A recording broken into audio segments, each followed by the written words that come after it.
Hello everyone, welcome back to my channel ginger and garlic. সকলকে স্বাগত জানাই আমার চ্যানেলে। আজ নিয়ে এসেছি গাজরের হালুয়ার রেসিপি। শীতকাল চলে এসেছে আর এই সময় কিন্তু গাজরের হালুয়া কিন্তু ব্যাপকভাবে মিষ্টির দোকানে পাওয়া যায়।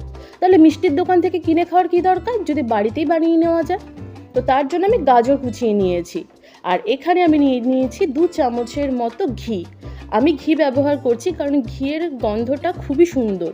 তো গাজরের যে আলাদা একটা কাঁচা গন্ধ থাকে সেটা কিন্তু ঘিয়ের জন্য অনেকটাই চলে যাবে। তো তোমরা চাইলে কিন্তু সাদা তেল দিয়েও করতে পারো। তো এখানে আমার গ্রেটেড করা যে গাজরটা রেখেছি সেটা আমি দিয়ে দিলাম।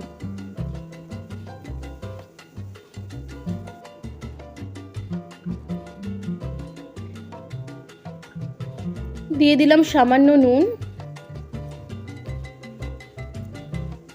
এইবার ভালো করে গাজরটাকে নরম করে নেব।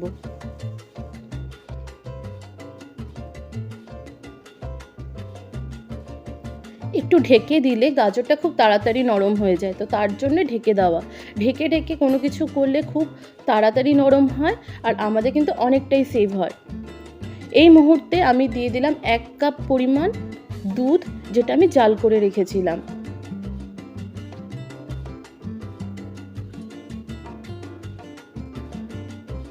দেখতে পাচ্ছ বন্ধুরা, দুধটা কিন্তু অনেকটা শুকিয়ে এসছে।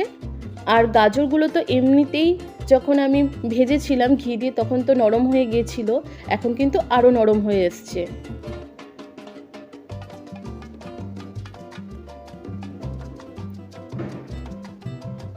দুধটা প্রায় শুকিয়ে এসছে।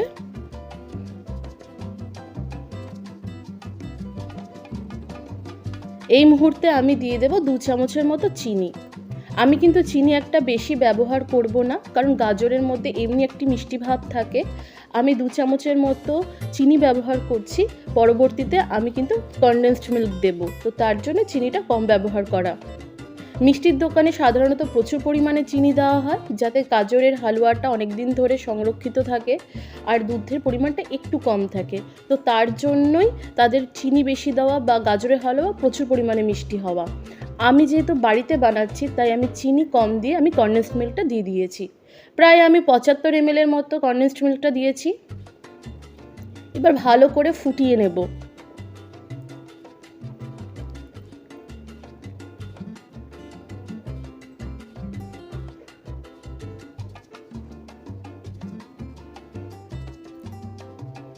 অনেকটাই কিন্তু শুকিয়ে এসছে।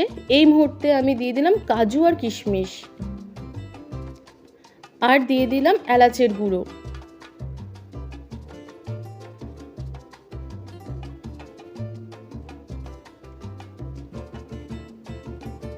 এলাচের গুঁড়োটা নামানোর আগে দিলে খুব সুন্দর গন্ধ বের হয়, তো তার জন্য শেষে আমি এলাচের গুঁড়োটা দিলাম।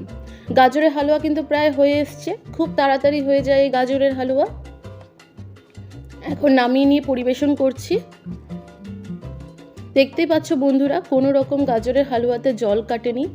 আর এইভাবে রান্না করলে, একটু ধাপে ধাপে রান্না করলে গাজরের থেকে কোনো প্রকারের এক্সট্রা জুস বের হবে না, যেটা কিনা দেখতে খারাপ লাগবে বা খেতেও ভালো লাগবে না। তো এইভাবে রান্না করলে অনেকটাই টাইট হবে। তো এখন একটা চামচের সাহায্যে আমি একটু স্প্রেড করে দিচ্ছি। এই মুহূর্তে দিয়ে দিলাম কুচনো কাজু সাজানোর জন্য। তো বন্ধুরা, আমার কিন্তু গাজরের হালুয়া একদমই রেডি।